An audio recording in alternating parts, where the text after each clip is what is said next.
قارون کے خزانے کے متعلق آپ نے تاریخی حکایات اور محاورے تو سنے ہی ہوں گے۔ یہ وہی شخص ہے جس کا ذکر اللہ نے قرآن مجید میں نشان عبرت کے طور پر کیا ہے۔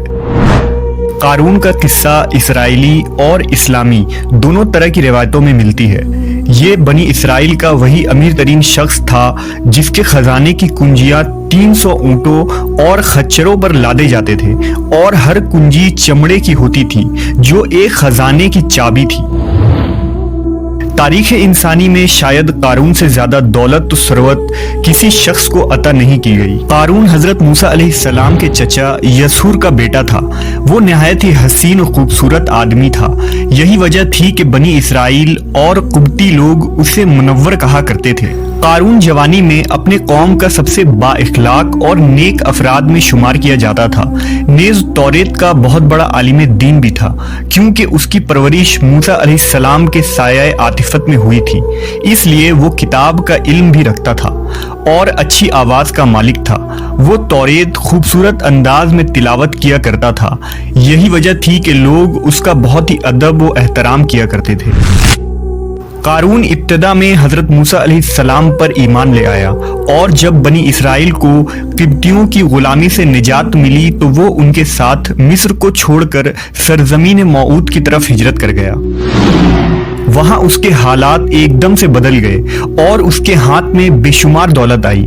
دیکھتے ہی دیکھتے وہ اپنی قوم کا امیر ترین شخص بن گیا، جس کا ذکر اللہ نے قرآن مجید میں کچھ یوں کیا ہے: بے شک قارون موسیٰ کی قوم سے تھا، پھر اس نے قوم پر زیادتی کی، اور ہم نے اس کو اتنے خزانے دیے جن کی کنجیاں اٹھانا ایک طاقتور جماعت پر بھاری تھی۔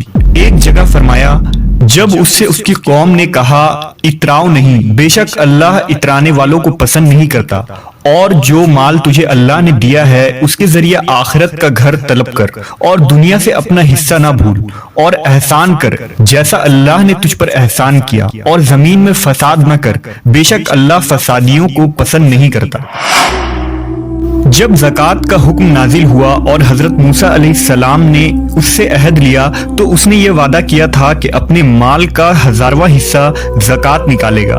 جب اس نے اپنے مال کا حساب لگایا تو ایک بہت بڑی رقم زکوٰۃ کی نکلی، لہٰذا اس کے دل میں حرص اور لالچ پیدا ہو گئی اور وہ زکوٰۃ کا منکر ہو گیا۔ اس نے ایک گندی چال چلی۔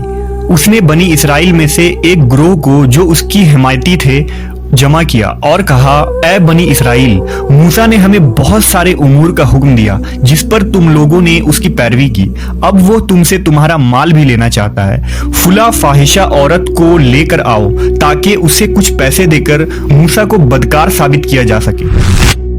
قارون نے اپنے قوم کے لوگوں کو جمع کیا اور حضرت موسیٰ علیہ السلام سے پوچھا کہ زنا کی کیا سزا ہے؟ حضرت موسیٰ علیہ السلام نے کہا، جو بھی زنا کرے حالانکہ اس کی بیوی بھی ہو تو اسے سنسار کیا جائے یہاں تک کہ وہ مر جائے۔ قارون نے حضرت موسیٰ سے کہا، حتیٰ کہ اگر یہ کام آپ نے ہی انجام دیا ہو تو بھی؟ موسیٰ علیہ السلام نے کہا، ہاں، حتیٰ کہ اگر اس کام کو میں بھی انجام دوں تو یہی حکم ہے۔ قارون نے کہا، بنی اسرائیل یہ گمان کرتے ہیں کہ آپ نے فلاں فاحشہ عورت سے زنا کیا ہے۔ حضرت موسیٰ علیہ السلام نے فرمایا کہ اس عورت کو میرے سامنے لاؤ، لہٰذا وہ عورت بلائی گئی تو آپ نے فرمایا، اے عورت، اس اللہ کی قسم جس نے بنی اسرائیل کے لیے دریا کو پھاڑ دیا اور عافیت و سلامتی کے لیے دریا کے پار کرا کر فرعون سے نجات دی، سچ کہہ دے کہ واقعہ کیا ہے۔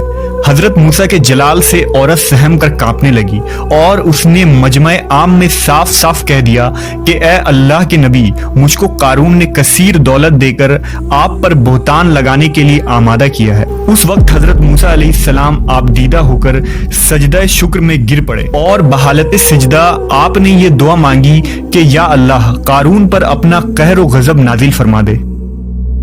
لہٰذا وہ تمام لوگ جو قارون کے ساتھ تھے وہ اس سے جدا ہو گئے۔ موسیٰ علیہ السلام نے اللہ کے اذن سے زمین کو حکم دیا تو زمین پھٹ پڑی اور قارون اور اس کے پیروکار اس میں دھسنے لگے، اور دیکھتے ہی دیکھتے قارون، اس کا مکان اور خزانہ سب اس زمین میں دھس گیا۔